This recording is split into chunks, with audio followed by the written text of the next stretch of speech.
Idetë ekstremiste mund të fillojnë në heshtje, shpesh përmes ekranit.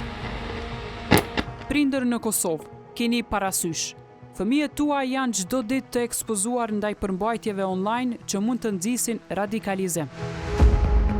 Të dhënat tregojnë se brenda më pak se një vit janë identifikuar mbi 10 fëmijë që janë ndikuar përmes lojrave dhe platformave online.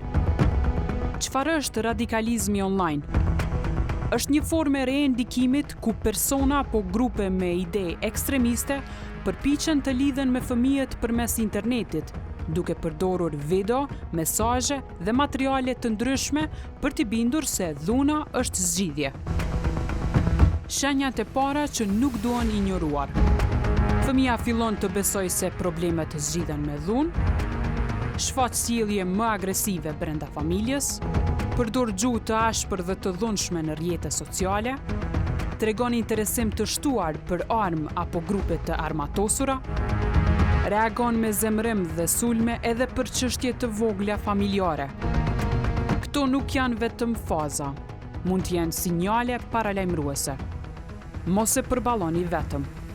Nëse vreni këto ndryshime, kërkoni ndihmë nga profesionist, psikolog, këshilltar apo institucione përkatëse. Ndërhyrja e hershme mund të bëjë dallimin. Mbroni fëmijët tuaj duke vepruar në kohë.